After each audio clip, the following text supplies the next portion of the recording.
Waktu kita di rahim ibu, kita tidak berpikir apapun karena otak kita juga belum jadi, tetapi semua keperluan kita datang tepat pada waktunya.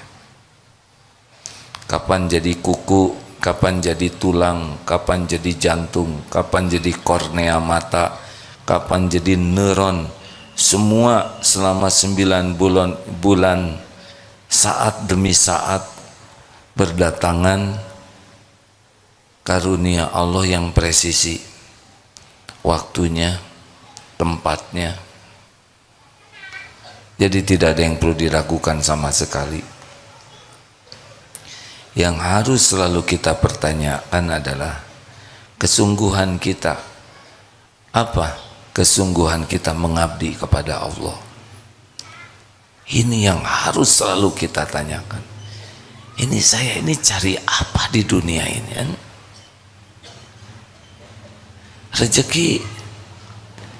Rezeki itu bukan urusan kita. Rezeki sepenuhnya urusan pencipta kita. Rezeki itu total, semua rezeki milik Allah, dikuasai oleh Allah, dibagikan oleh Allah, ditahan oleh Allah, diambil oleh Allah. Bagi kita menyikapi rezeki jadi ibadah. Ada perbedaan tidak hadirin? Sepertinya bingung. Rezeki bukan urusan kita, itu urusan pencipta kita. Urusan kita adalah menyikapi bab rezeki ini, yakin atau tidak, itu urusan kita, syariatnya. Jujur atau tidak, itu urusan kita. Kalau jujur, ketemu dengan rezekinya plus pahala barokah. Niatnya lurus atau tidak, ketika diberi syukur atau tidak, itu urusan kita. Ketika ditahan sabar atau tidak, ketika diambil ridho atau tidak, lihat yang lain dengki atau tidak, itu urusan kita. Perkara jumlahnya kapan, Allah yang maha tahu. Allah tahu kita dililit hutang, tahu pasti. Orang ngutangin ke kita juga dengan izin Allah. Hanya ada cari di jalan yang Allah sukai, ada yang cari yang tidak Allah sukai. Ada yang kena riba, ada yang tidak riba. Tapi tetap saja Allah, dengan izin Allah sampainya rezeki kepada kita. Ini sudah lama hidup di dunia, dilihat dari wajahnya. Bukan wajah balita, tidak ada yang tertukar. Kita mengunyah makanan yang jadi kornea mata, jadi yang jadi sel kulit, jadi yang jadi sel jantung, jadi yang jadi sel empedu. Ini tubuh ini, maaf ya, kalau saudara lihat saya sekarang, ini sebetulnya beda dengan Aagim tahun lalu. Sudah tidak ada Aagim yang lalu. Sel-selnya sudah ganti semua. Sel kulit ini sudah banyak yang baru. Yang lama-lama yang di foto itu sudah habis tuh. Tapi kita tidak menyadarinya. Kita hanya makan, ada yang jadi sel kulit, sel jantung, ada yang jadi sel darah. Begitu rumitnya tubuh ini dan beres. Tidak ada di hidung ini keluar kuku, nggak nyambung. Jadi jangan ragukan kapan Allah memberi, jumlahnya sebanyak apa, bentuknya seperti apa. Tenang saja, ada yang maha tahu. Wallahu ya'lamu antum la ta'lamun. Yang harus selalu kita pertanyakan adalah, ini saya teh serius tidak nih mengabdi ke Allah? Contoh ya, kita berbuat baik, sedekah, nolong orang, nolong istri, nolong teman. Apakah benar kita berniat ini sebagai pengabdian kita kepada Allah.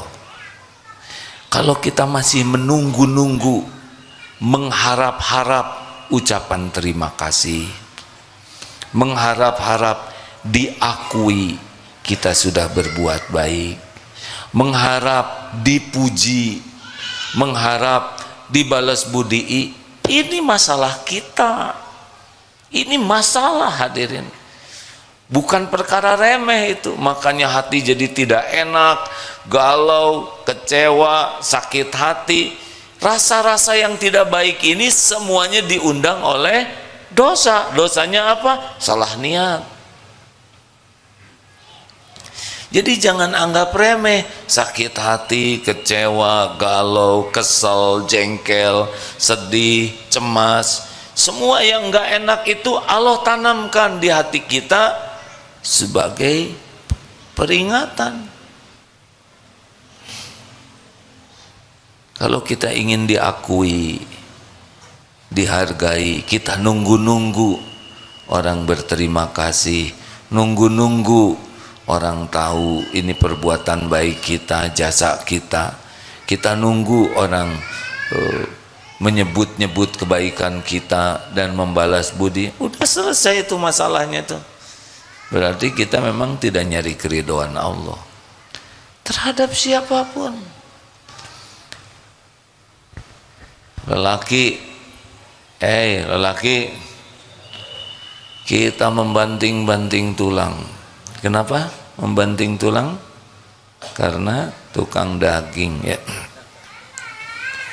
Kita kerja bukan untuk dikagumi istri, anak sebagai ayah yang tanggung jawab, kepala keluarga yang bijaksana, yang amanah. Tidak. Kita kerja keras ini mengurus keluarga, ya mencari keridhaan Allah saja. Belum tentu istri menghargai kita. Gimana kalau tidak menghargai? Kalau tidak menghargai, tobat. Jangan-jangan kita tidak ikhlas. Ujian dari Allah. Kalau memang tidak dihargai, ya tidak apa-apa. Tidak apa-apa sama sekali. Kita tidak nyari penghargaan istri, tidak menjadi penghargaan suami, tidak mencari penghargaan kantor. Di kantor ini orang-orang yang tidak ikhlas bete terus. Ciri orang yang kurang ikhlas tuh kalau dipuji semangat, tidak dipuji tidak semangat, dicaci patah semangat. Udah pasti itu tidak mencari keridhaan Allah. Dia hanya mencari makhluk, tidak pernah bahagia. Bahagia itu berbanding lurus dengan keikhlasan. Makin ikhlas, makin lepas dari berharap apapun dari makhluk, udah makin bahagia hidup ini.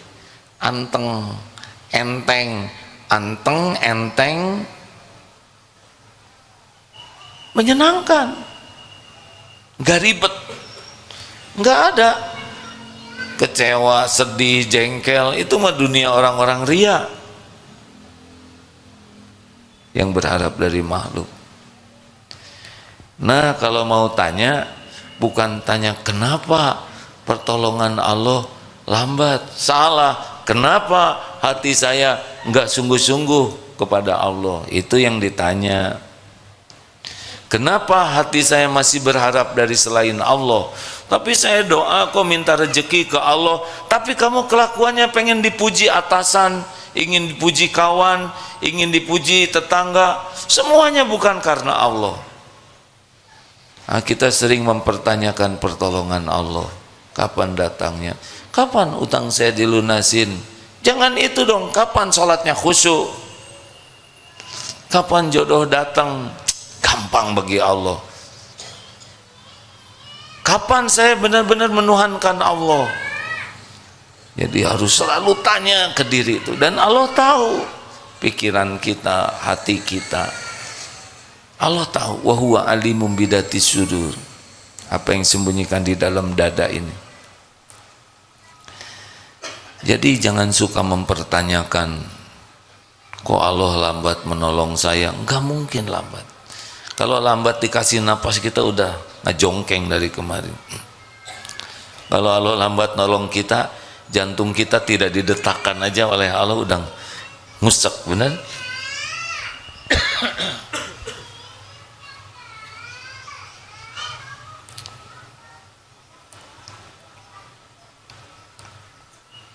Ada yang telat enggak dari Allah? Coba telat oleh Allah, diperlambat, delay antara pendengaran dan proses otak kita. Misal Allah tidak nolong nih ya, telat kita tuh mengerti, lama prosesnya tuh, baru ketika di jalan mengerti. Bahaya kan? Nah, ketawanya, misalkan proses ketawanya telat, mata melihat, telinga mendengar, itu lucu, di prosesnya tuh dilambatin, lucu sampai di otak kamu harus senyum, terus perintahnya teh tidak kompak, mata, suara,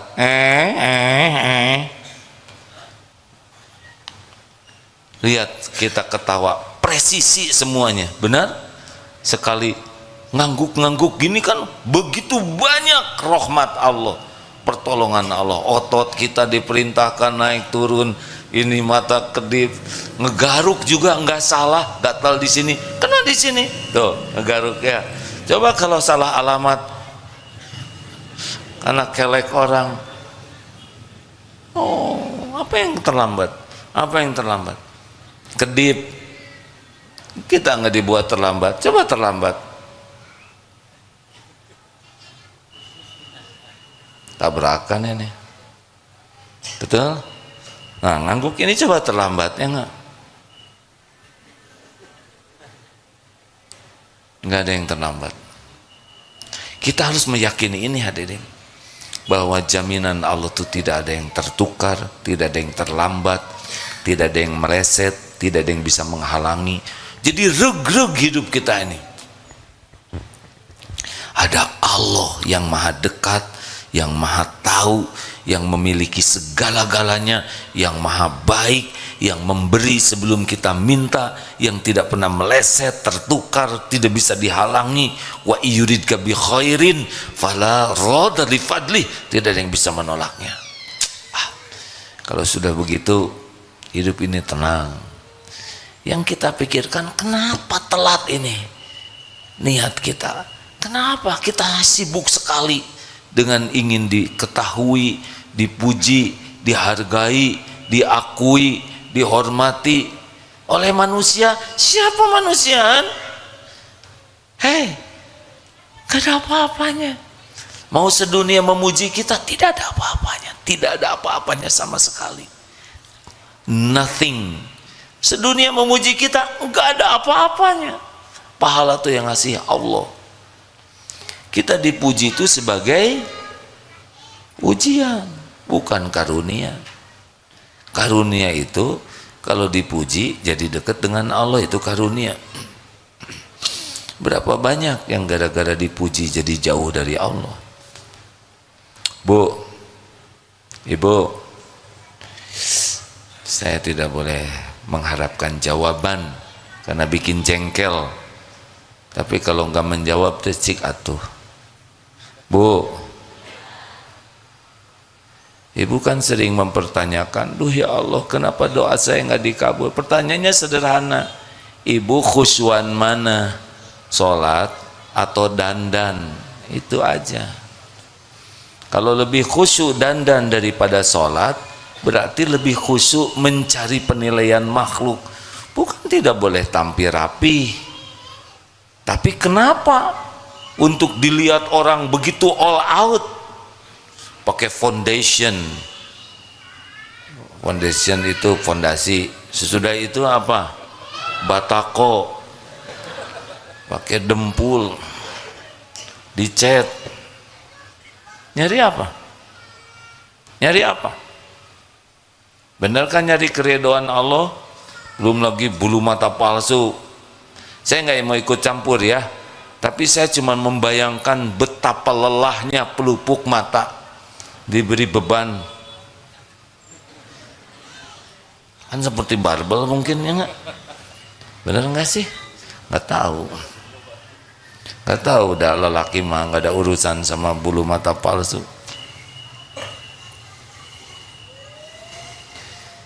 Ayo, ini yang pertama pertanyaannya.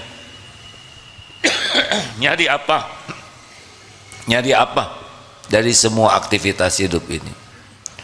Kerja mah nggak usah mikirkan karir, nggak akan kemana-mana karir itu. Kerja saja, bagaimana kerja dicatatkan oleh Allah jadi amal soleh. Tujuannya apa sih hidup ini? Kalau tujuannya jelas, saya tujuan hidup ini ingin bahagia. Bahagia itu cuma dua, iman dan amal soleh. Jadikan setiap aktivitas kita nambah iman, dan setiap kegiatan kita jadi amal soleh. Udah, perkara yang lain-lain ngikut kok, nggak akan kemana-mana. Kalau kita benar-benar yakin ke Allah dan terus makin yakin, dan semuanya kita niatkan, ya Allah hanya untukmu, iyyaka na'budu wa iyyaka nasta'in, saya persembahkan semua ini hanya Engkau ya Allah, saya ini hambamu, hanya Engkau Tuhan saya lakukan ini semata agar Engkau ridho. Udah nggak ada lagi yang lain. Baik ke istri, ke anak, berbuat baik ke orang tua, berbuat baik ke tetangga, berbuat baik ke yang berbuat nggak bagus ke kita, lakukan weh terus. Dan nggak ada tuh kita mikirkan ingin diketahui, kan udah puas, Allah udah tahu, bener? Kenapa harus pengen diketahui orang? Apa nggak puas Allah mengetahui segala-galanya? Wallahu khabirum bima ta'malun. Allah maha melihat apapun yang kau kerjakan. Tidak ada satupun yang lepas dari penglihatan Allah. Orang mau tahu mau tidak tahu ya nggak ada masalah. Tapi kenapa kita harus ngabsen? Ini mah bukan urusan keikhlasan. Absensi itu urusan kepatuhan kepada aturan. Seperti bayar, saya bayarnya rahasia, nanti disangka belum bayar jadi masalah baru, benar? Jadi urusan dunia kita lakukan karena memang kepatutannya begitu, tapi kita niatkan ibadah. Ini pertanyaan pertama dan utama dalam hidup ini. Saya tuh mau ngapain ini? Ini saya dakwah nih apa nih? Nyari apa? Nyari kekaguman, nyari agar diakui, keilmuan, kesolehan. Itu pengkhianatan kepada Allah. Ya sudah, Allah nitipkan ilmu, sampaikan tanpa harus merasa diri sudah menjadi ahlinya, sambil berusaha mengamalkannya. Tanya niat ini, kalau merasa kenapa pertolongan Allah kok lambat, tanya niatnya. Tahajud niatnya apa? Saya niat tahajud supaya lunas utang. Bagus tidak? Hai, terserah mau jawab mau enggak, itu amal masing-masing. Mau diem aja sok mangga, mau ngejawab demi membahagiakan yang nanya, itu pahalanya buat saudara-saudara. Kelihatan ada jengkel, kurang ikhlas hadirin yang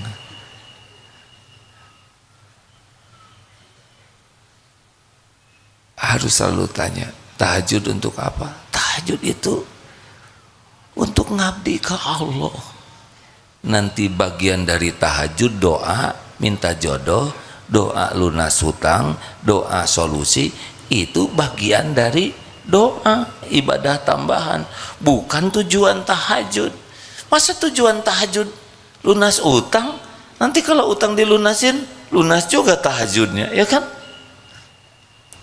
Tahajud mengabdi ke Allah, berbuat baik ke orang tua. Kenapa?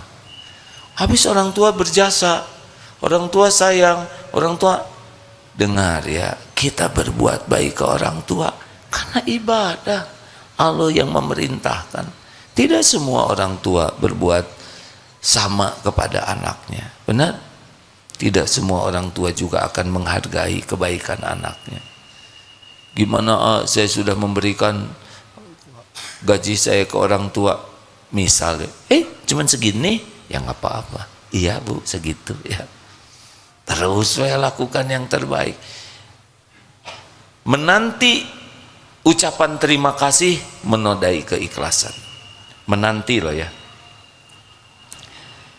Menanti itu udah naik. Sebetulnya mengharap udah jadi masalah. Enggak ada mengharap. Jangan mengharap. Senyuman, raut muka, ucapan terima kasih, doa, penghargaan, balas budi, hapuskan. Fokus saja berbuat. Wa kafa billahi syahida. Cukup Allah jadi saksi. Teori mah gampang, tapi ini perjuangan kalau ingin ditolong oleh Allah. Karena selama ini kita ngarep-ngarep pertolongan Allah, tapi yang kita lakukan bukan untuk Allah, benar? Kita jarang melakukan untuk cari keriduan Allah. Kita cari pujian orang, cari pengakuan orang, cari kekaguman orang, cari pemberian orang, terus saja menuhankan orang. Tapi kalau minta ke Allah, aneh. Harusnya iyyaka na'budu wa iyyaka nasta'in. Berikan dulu pengabdian kepada Allah, baru minta. Jangan mintanya ke Allah, ngabdinya ke selain Allah.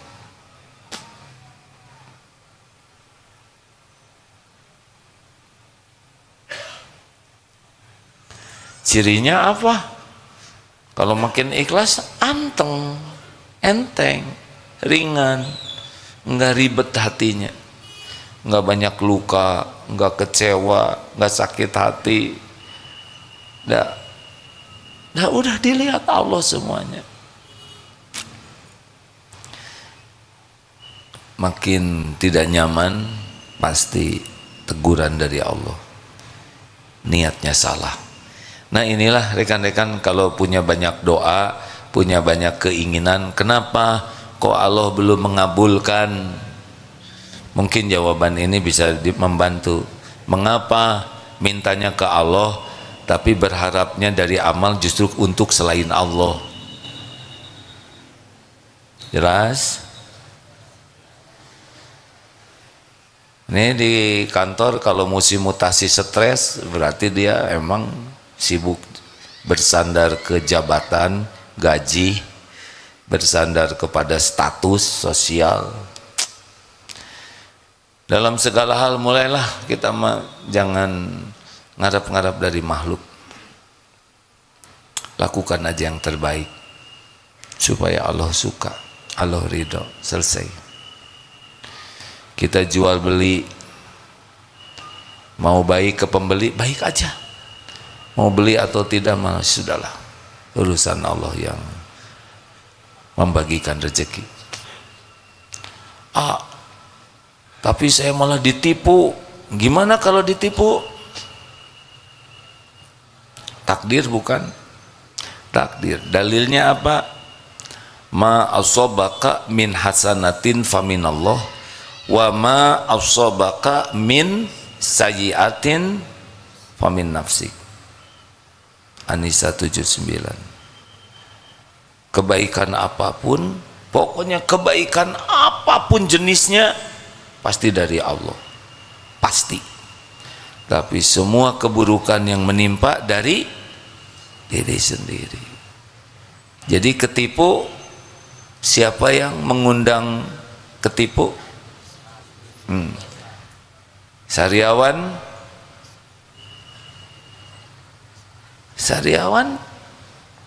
harus gimana ngobatin sariawan yang paling utama? Istighfar. Jerawat?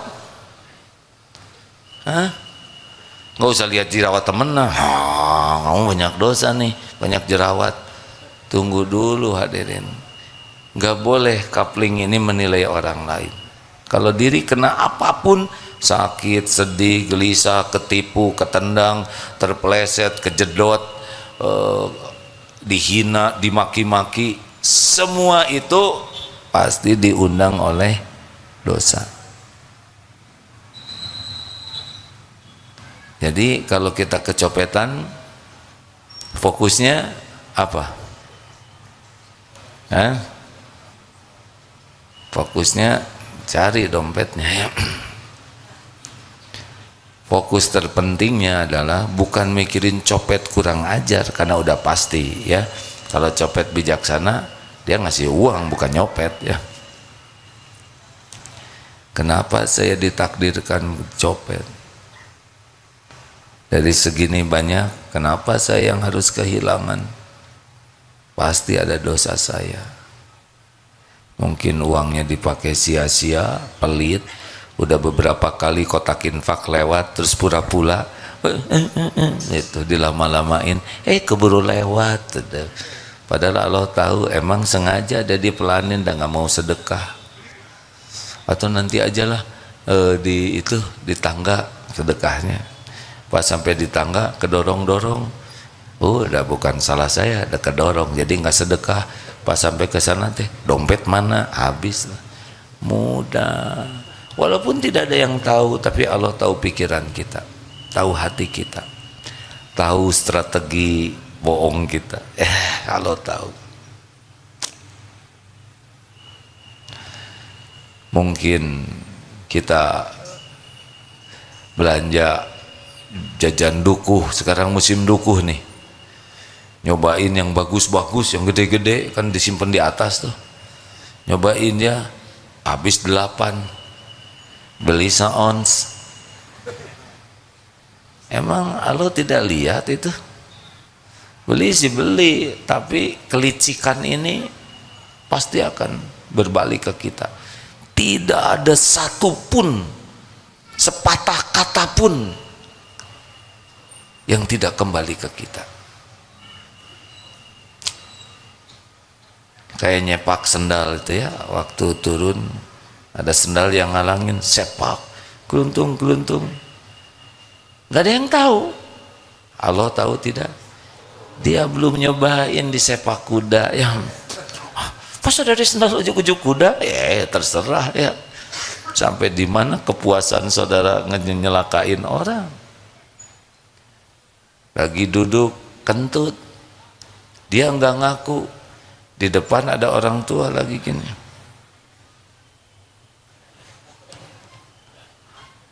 Dia terdakwanya, dia memberikan fitnah, dan kakek-kakek yang lagi nunduk itu lagi wirid.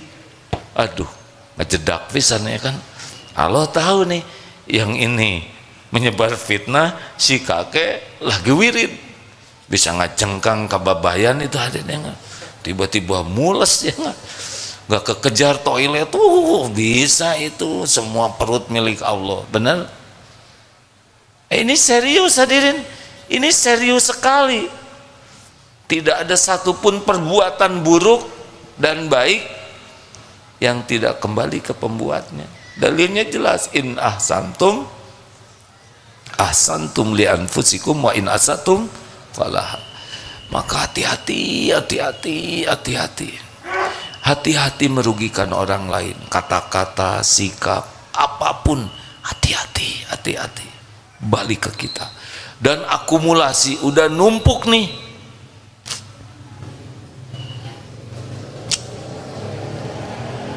Ya, kemarin pernah diceritakan, ini ujian. Pujian itu ujian. Sedang selesai ceramah, sehat terus. Aduh, ujiannya. Masih push up ya ayah? Berapa? 100 ya? Padahal saya enggak 100 sekarang. Tapi nebeng ya, nggak nyebut tidak. Dia supaya iya. Itu mah di sini asam uratnya hadir. Bener-bener jadi nggak bisa push up. Gara-gara nebeng tuh di hati. Tidak nyebut ya kan? Tapi ketika ada yang nyebut, kita tidak mengklarifikasi, sama aja, cuman pakai mulut orang. Allah tahu itu. Ini sendi banyak hadirin, bisa di sini sakit ya, bisa di sini, bisa di kelingking, spesial aja di sini yang membuat kalau push up nggak bisa tuh, tidak bisa, tidak ada maksiat sekecil apapun, sehalus apapun yang Allah tidak tahu. Urusan hidup ini aslinya dengan Allah setiap saat. Kalau kita sibuk dengan Allah, bekal dua cirinya. Innallaha la yanzuru ila suwarikum wa amwalikum walakin yanzuru ila qulubikum wa amalikum. Kalau orang sibuk dengan Allah, sibuk sekali menjaga hati, terus membersihkan hati, dan sibuk agar amalnya, kesibukannya jadi amal yang diterima Allah. Selebihnya ngikut dunia, nggak kemana-mana. Allah tahu kita berusaha memperbaiki diri dalam segala aktivitas. Nanti macam-macam ya, ada yang muji, ada yang nyaci, kedupak, ada yang ngehormatin, ada yang ngeduplek, ya macam-macam lah ya. Terus itu kejadian tuh, ini tiap menit, tiap kejadian ini macam-macam, terus ujian. Nah, kita tinggal menyikapinya aja dengan benar. Ada yang ngasih, berterima kasih tidak. Nah, sakit, catat. Jadi nggak dikasih lagi. Jazakallah khair, terima kasih. Pergi, ya Allah, balas dengan sempurna. Engkau tahu dia menolong saya, ya Allah. Nggak ada yang tahu, tapi Allah tahu dia doa. Ini syukur. Masya Allah. Harus gitu hadirin. Urusan kita tuh aslinya hanya dengan Allah. Kalaupun hablum minan nas, itu hanya karena Allah memerintahkan saja, dan untuk mencari keridhaan Allah. Jangan ngarep apa-apa dari makhluk. Selamat bermujahadah. Ini teori ya, prakteknya tidak sesederhana mendengarkan dan menyampaikan. Ada pertanyaan, silahkan. Kenapa jadi pada manyun gini semua? Berat. Nah, berat itulah yang jadi berat, karena sudah buruk sangka kepada Allah. Berat ya mah, hese juga nama. Itu yang terjadi. Bismillah aja. Dan nggak mungkin Allah memerintahkan sesuatu yang kita tidak mampu melakukannya. Allah tahu kita mampu, tinggal mujahadah atau tidak. Latihannya adalah berhenti ngarap-ngarap dari makhluk. Fokus aja, lakukan, lupakan, lakukan, lupakan. Dah nggak apa-apa. Ada pertanyaan? Kalau tidak, selesai nih. Mau nanya, silahkan Pak. Dari mana? Boleh mikrofonnya?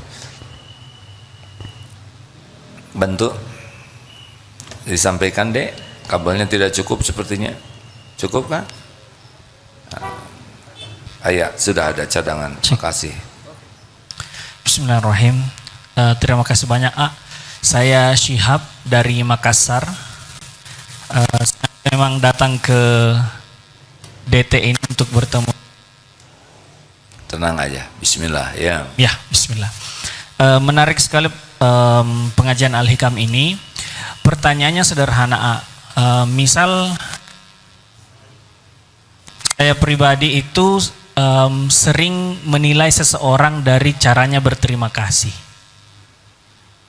Jadi ketika anggaplah sudah ada yang saya lakukan secara pribadi, terus sempat tadi bilang tidak usah menunggu terima kasihnya karena itu mempengaruhi keikhlasan. Niatan saya itu hanya ingin melihat apakah orang ini layak untuk ditolong untuk kedua kalinya. Oh, gitu aja. Saudara layak ditolong nggak? Masya Allah. Karena nah, itu jawabannya. Emang saya layak ditolong nggak? Jangan dong. Bukan urusan kita. Urusan kita itu menolong dengan ikhlas. Oke. Oke? Iya, terima kasih banyak Kak. Senang lihat menulis, mencatat, itu ditulis. Iya, Ya bagus, alhamdulillah. terima kasih. Kalau tahu ada yang daya ingat diantara kita kuat, nih kan rata-rata kuat daya ingatnya. Semua effort, semua yang ikhtiar yang kita lakukan disaksikan oleh Allah. Hasilnya juga berbeda-beda. Al-Ankabut ayat 69. Walladzina jahadu fina lanahdiyannahum subulana. Ya, terima kasih Dek. Allah mencatat dari Makassar ke sini ikut pengajian. Itu HP tayangan ini Recording A. recording. Iya. Alhamdulillah. Saya ridho ya diizinkan. Nggak apa-apa. Siap Pak. Walau belum minta izin juga diizinkan. Terima kasih Beri banyak. sebelum meminta. Terima kasih banyak A. Alhamdulillah. Sudah nikah belum Dek? Udah A, anak 2. Alhamdulillah. Ya sudah, nggak apa-apa. Siap Pak. Ada pertanyaan selanjutnya? Ya, silakan Dek. A'udzubillahi minasyaitonirrajim. Bismillahirrahmanirrahim. Assalamualaikum warahmatullahi wabarakatuh. Waalaikumsalam warahmatullahi wabarakatuh. Perkenalkan, nama saya Aulia Satriani Loparbowo. Saya dari Antapani, Bandung, Jalan Batuwangi nomor 10. Saya izin mau bertanya. Nah, kalau kajian Al-Hikam itu penting kan? Waktu dulu saya dari kecil sampai saya besar, saya kan belum bisa mengenal istilah pembelajaran agama gitu loh. Seperti ikut kajian, seperti mengaji, terus sholawatan, ya. Dulu kan saya Jadi pertanyaannya apa? gitu aja. Jadi tentang pembelajaran agama tuh misalnya kayak gimana tuh Al-Hikam gitu loh. Baik, jadi belajar agama tuh bagaimana? Jadi mengetahui isi-isi tentang ceramahnya kayak gimana. Baik, Kalau misalnya daripada musiknya berlama-lama terus-terusan, nggak mengaji, nggak bersalawatan, nggak Baik. gitu loh ya. baik. Terima kasih Ya, terima kasih. ya. Jazakumullahu khairan katsiran wa iyyaka a'agim gurunda. Wassalamualaikum warahmatullahi wabarakatuh. Waalaikumsalam. Rasulullah Shallallahu Alaihi Wasallam bersabda, "Man yuridillahu bihi khairan yufaqihu fiddin." Barang siapa yang dikehendaki Allah kebaikan baginya, ini orang bakal jadi baik deh. Ini orang kehidupannya akan baik.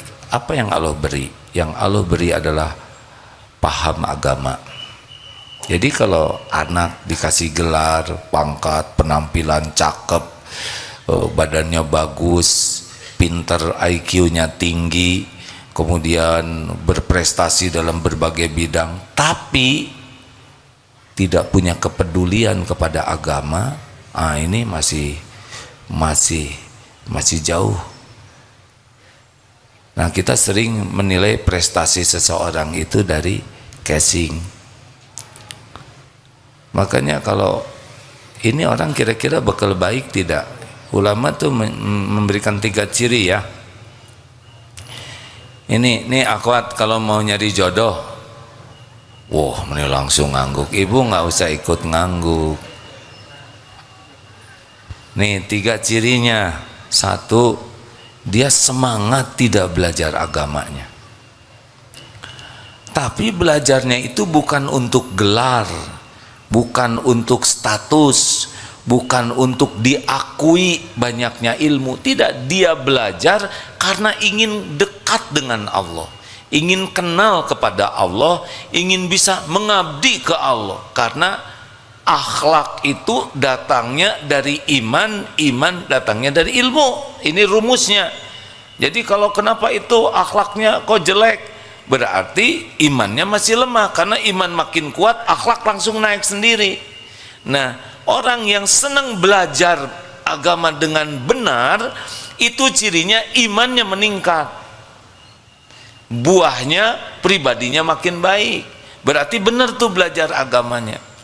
Pembelajar sejati itu bukan yang senang belajar saja, tapi belajar dan mengamalkan. Itu pembelajar. Jadi ilmu seseorang itu dilihatnya bukan dari apa yang dia tahu, tapi dari apa yang dia amalkan. Apa artinya tahu ilmu sholat tapi tidak sholat? Dua, nih akhwat, dia zuhud tidak, pecinta dunia atau tidak?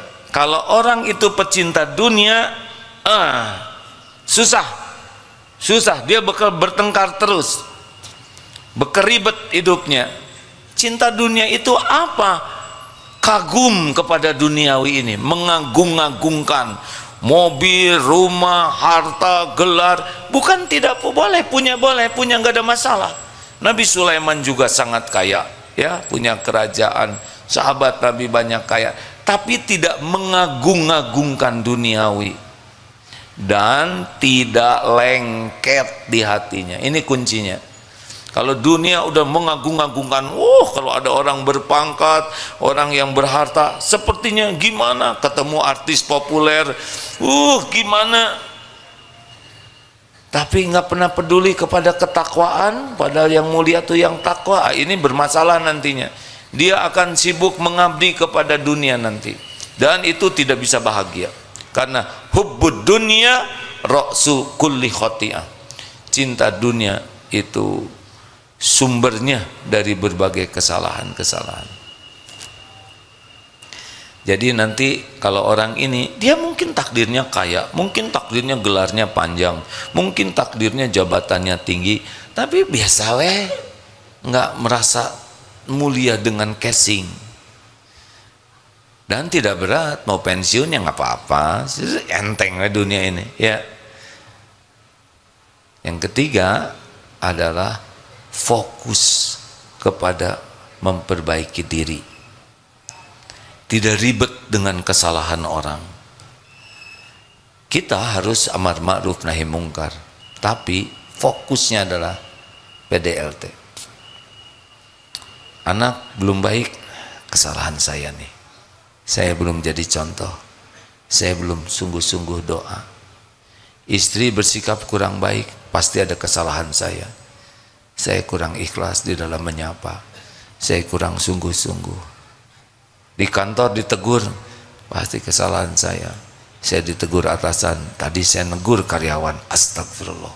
Jadi selalu apapun evaluasi diri. Nah, kalau orang sudah begini, cepat bagusnya. Tapi kalau selalu menyalahkan orang, ini gara-gara itu, ini nggak benar, ini udah. Kalau orang malas belajar agama dan tidak serius mengamalkan, kalau orang sudah mabok sama duniawi dan lengket dunia di hatinya, kalau orang sudah sibuk menyalahkan orang, udah, itu susah. Lama jadi baik. Terakhir,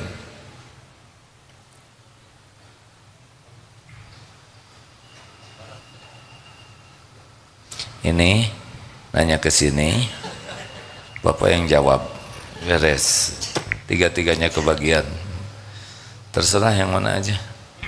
Saya tidak berani ngambil keputusan, ngacungnya bareng. Silakan, Dek. Bismillahirrahmanirrahim. Assalamualaikum warahmatullahi wabarakatuh.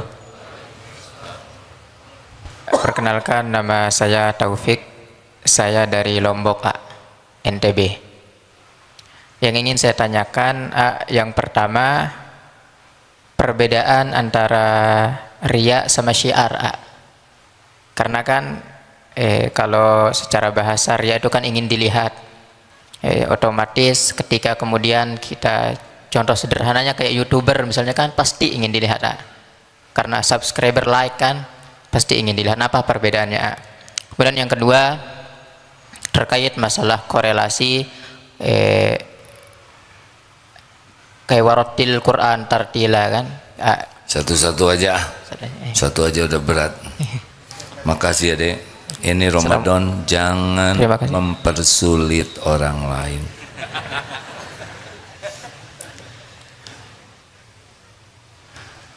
Apa tadi pertanyaannya?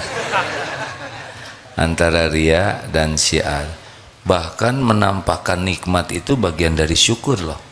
At-tahadus binikmah, binikmati rabbika fahaddits.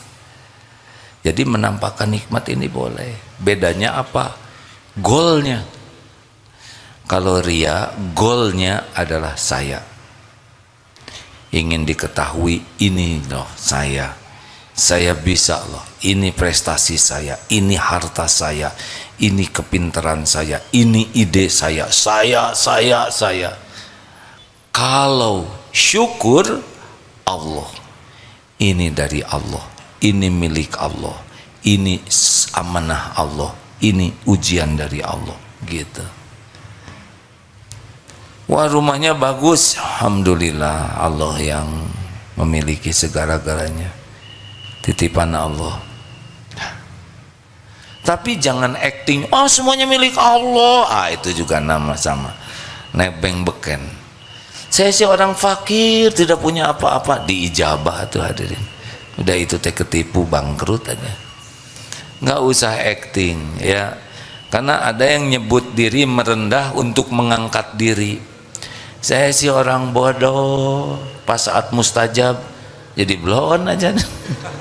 Jangan. Kalau mau mengatakan apa adanya ya memang begitu. Jadi kalau syiar bagaimana? Misal kita sedekah ditampakkan niat memotivasi, niat memberi contoh, niat mengajak orang lain. Berpeluang ria ada. Makanya yang ditampakkan dan yang tidak ditampakkan lebih banyak lagi. Misal sedekah 100 juta ditampakkan. Siapa yang mau infak? Ya, dari saya 100 juta. Tampak. Itu ada peluang riaknya. Yang diam-diam 1 miliar.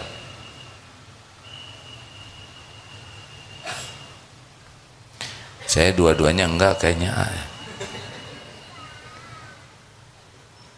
Jadi kalau kita sering menampakkan, harus lebih banyak yang kita lakukan sembunyi-sembunyi.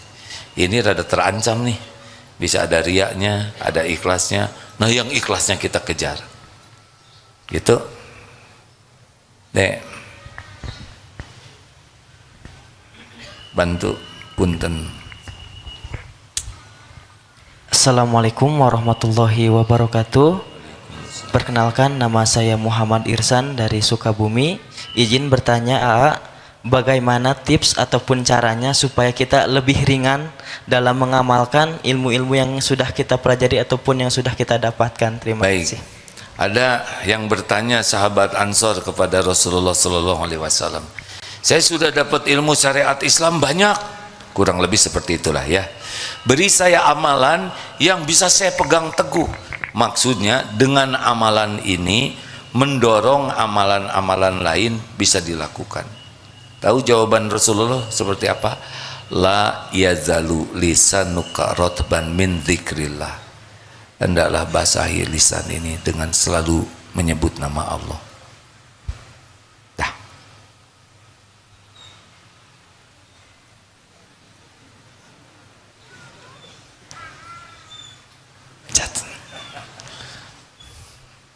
Bos, terakhir. Zikir terus dek. Doanya ini dek. Allahumma inni as'aluka fi'lal khairat wa tarkal munkarat. Pendek itu. Itu supaya kita semangat berbuat baik dan bisa meninggalkan keburukan. Allahumma inni as'aluka fi'lal khairat wa tarkal munkarat.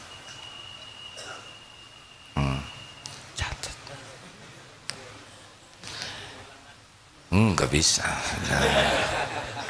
Ada di sana banyak di buku doa ya. Tapi saya nyusahin orang. Allahumma inni as'aluka fi'lal khairat wa tarkal munkarat ya. Nah kalau kurang ikhlas kayak gitu ya, nadanya tuh nggak enak ya kan. Ini as'aluk. Silakan Pak. Bismillahirrahmanirrahim. Assalamualaikum warahmatullahi wabarakatuh. Waalaikumsalam warahmatullahi wabarakatuh. Nama saya Mang Ihin dari Bandung, Pak, dari Pagarsih. Alhamdulillah. Mang Ihin gimana ceritanya ada di sini? Alhamdulillah. Nggak tahu tiba-tiba Allah membimbing saya untuk ke tempat ini. Oh gitu, nyasar Tadi- atau gimana? Iya, tadi ceritanya putar-putar. Putar-putar. Nggak tahu tiba-tiba pengen sholat asar di sini aja. Ya, Sholat asar di sini. ini bukan kebetulan. Ilmu yang disampaikan tadi kira-kira ada manfaatnya tidak? Ya Allah. Nggak tahu ya ini apa namanya? Jawaban. Saya apa yang tadi A sampaikan itu qadarullah pas banget dengan apa yang saya alami. Jadi Makanya diputar-putar oleh Allah ke sini ya. iya begitulah. Tadi apa yang A sampaikan tentang bab ditipu orang, bab kesenggol orang, itu pas banget dengan apa yang saya alami hari-hari ini. Oh, Bapak teh mantan. Ya. Mantan ketipu, maaf ya Pak ya. Ini bukan curhat ya, ya. enggak apa-apa. Jadi saya ini hanya apa namanya ingin menyampaikan saja ke jamaah. Kebetulan AA jamaahnya banyak gitu kan. Hanya ingin menyampaikan tadi yang bab ketipu itu bagaimana saya ditipu oleh seseorang dengan yang ngaku ustad via online gitu. Ngaku ustadz via Iya, online. Via online itu. Jadi sebetulnya jadi nyomot foto aja Ustaz. Jadi ngambil foto salah satu ustadz yang saya kenal dan tiba-tiba nelpon dengan suara yang mirip banget 100%. Jadi saya ingin hanya menyampaikan kepada jamaah. Foto saya bukan. Bukan, A. Bukan, A. Foto ustadz yang saya kenal, Bu. Intinya mah hati-hati dengan foto profil yang mungkin nanti AA juga bisa dicomot oleh seseorang dengan suara yang mirip AA 100%. Dan itu yang bikin saya yakin itu ketika lihat WA itu profilnya yang saya kenal, terus tiba-tiba nelpon dengan mirip 100% mirip. Apa katanya? Ya intinya mah ngajak bisnis AA. Bisnis. Ngajak bisnis tiba-tiba ya apa minta bantuan tambahan modal gitu ah. Ya saya bantulah hanya sedikit tapi ya itu tadi nyelekit walaupun sedikit tapi nyelekit. Mungkin hanya itu yang ingin saya sampaikan. Tunggu dulu, belum selesai. Ya gimana? Kira-kira apa hikmahnya? Hikmahnya ya kembali tadi apa yang A sampaikan bahwa segala sesuatu yang terjadi yang khususnya yang menimpa diri kita, keburukan yang menimpa diri kita itu memang adalah dosa-dosa. Dosa-dosa yang telah kita lakukan, baik itu yang masa lalu yang tidak kita sadari, baru baru sekarang paham, oh ternyata cara Allah menyentuh seseorang itu tidak mesti dengan ini gitu, dengan sedikit aja udah. Itu. Jadi untung atau rugi ketipu teh? Kalau menurut ini untungnya kita jadi kembali lagi ke Allah. Kembali lagi ke Allah. Kalau rugi nominal mah mungkin bisa lagi dicari gitu ya. Tapi untungnya itu alhamdulillah Allah ngasih ingat lagi kepada kita gitu.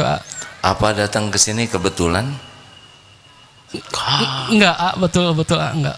Tidak ada satupun kebetulan. Betul. Allah yang menggerakkan. Betul. Harusnya Bapak bersyukur. Alhamdulillah. Ketipu, bukan jadi Alhamdulillah. penipu, ya kan? Betul, Pak.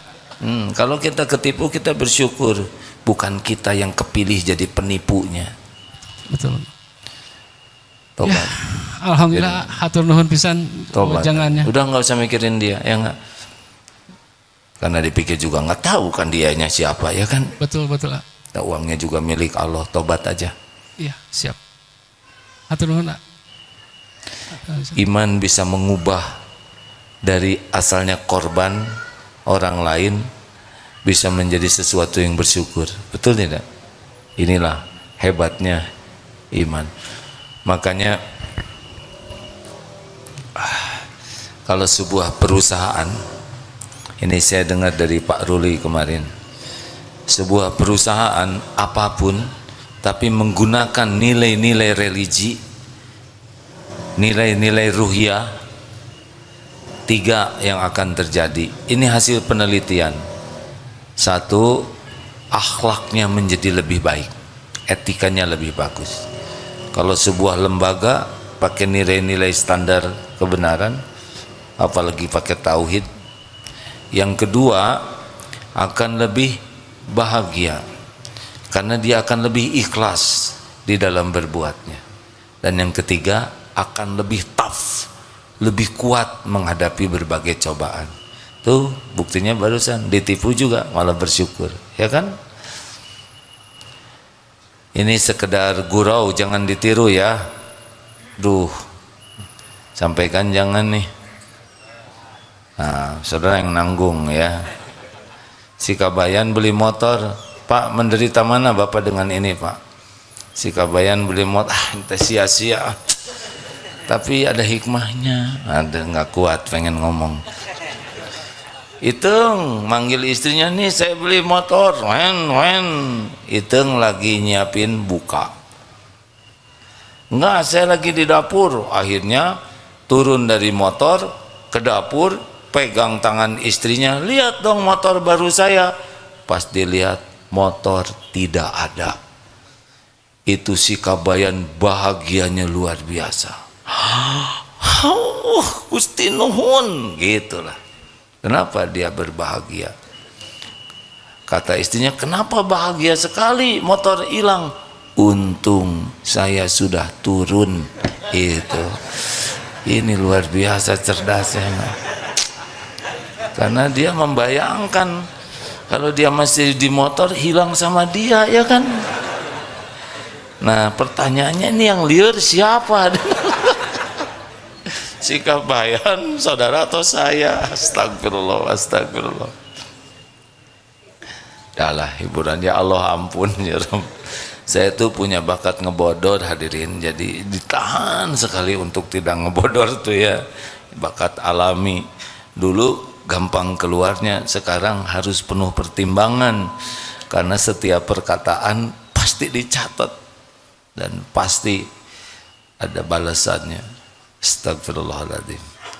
Saudara sih mancing, nah selalu menyalahkan orang lain. Terima kasih penerimaan santri baru. Ini penting teman-teman yang menyimak lewat medsos. Pakai punten atuh ya, karena ruas ya. Ada program baru di Darut Tauhid, penerimaan santri baru, pendidikan diniyah formal. Ini nih yang calon ulama, karena pendidikannya dari awal sudah lebih banyak kajian tentang agama ya, tentang Islam. Namanya PDF dari Wusto. Wusto itu setingkat SMP dan Ulia setingkat SMA. Ini baru di Indonesia ini dan ijazahnya setara dengan SMA maupun Madrasah Sawaniyah, Madrasah Aliyah Sanawiyah. Saya ngomong apa tadi? Nah, biarin lah, beda. Jangan suka mempersoalan Masnawiyah, Sanawiyah, astagfirullah. Tuh langsung gara-gara tadi sia-sia jadi kemana wae ya, astagfirullah. Silahkan rekan-rekan nanti untuk ikhwan pesantrennya di Eko Pesantren 2. Ini masjidnya hampir bagus dibangun, indah insya Allah di sana ya. Untuk akhwat di mana? Di Eko Pesantren 1 nantinya. PDF? Oh di sini. Alhamdulillah. Kalau punya anak 4 minimal 1 ke sini. Masukin PDF supaya ada ulamanya nanti. Kalau punya anak 2 masukin 1 ke sini. Kalau punya anak 1 ya satu-satunya ke sini. Kalau belum punya anak, nah, cari anak orang ya, kasih beasiswa ke sini. Setiap ilmunya mengalir pahalanya. Masya Allah. Kepada santri akhwat, tapi ini udah keburu gede ya. Nanti kalau bisa lulusan PDF itu menjadi prioritas utama untuk jadi pendamping hidupmu. Jadi gimana yang tua-tua ini ya, ini tinggal didoakan aja supaya husnul khotimah. Rada telat nih. Terima kasih. Allahumma sholli ala sayyidina Muhammad. Alhamdulillah. Astagfirullahaladzim. Ya Allah, alhamdulillah, alhamdulillah, alhamdulillah ala nikmatil iman wal Islam. Ya Allah, terima kasih atas semua nikmat ini. Engkaulah yang menciptakan kami, Engkau yang mengurus kami setiap saat, Engkau yang memberi hidayah kami menjadi Islam, Engkau yang memberikan nikmat iman ini, Engkau yang membimbing kami bisa belajar agama dan memahaminya, Engkau pula yang memberi taufik sehingga kami bisa beramal. Ya Allah, sesungguhnya semua nikmat hanya datang darimu. Allahumma a'inna ala dzikrika wa syukrika wa husni ibadatik. Duhai Allah, tolonglah kami agar menjadi hamba yang selalu ingat padamu setiap saat, dimanapun, kapanpun. Jangan biarkan hati ini berpaling darimu walaupun sesaat. Ya Rabb, golongkan kami menjadi hamba yang senantiasa bersyukur padamu. Jadikan hidup ini Engkau tenggelamkan dalam nikmatnya bersyukur setiap saat. Karena nikmat darimu pun melimpah setiap kejam. Dan jadikan umur yang tersisa ini seluruhnya ya Allah hanya untukmu. Hanya menghamba kepadamu. Hanya mengabdi kepadamu. Jangan biarkan ada niat sekecil apapun yang salah. Allahumma inna na'udzubika min an nusyrika bika syai'an na'lamu. Ya Allah, kami berlindung kepadamu dari menyekutukan Engkau dengan apa-apa yang kami tahu, dan kami mohon ampun kepadamu dari apa-apa yang kami tiada tahu. Lepaskan hati ini dari bersandar, berharap, bergantung kepada siapapun selain hanya kepadamu ya Allah. Jangan biarkan hati ini berharap kecuali hanya darimu. Jangan biarkan ada cinta yang menggelora di hati ini selain cinta padamu ya Allah. Dan jangan biarkan di hati ini ada kerinduan yang selalu menggebu selain rindu padamu. Rindu suatu saat ingin bisa berjumpa denganmu di sorgamu. Jangan biarkan duniawi ini nampak indah, mempesona dan menipu kami. Titipkan dunia yang terbaik yang membuat kami bisa pulang kepadamu. Ya Allah, jangan biarkan hidup kami hina, nista, diperbudak nafsu.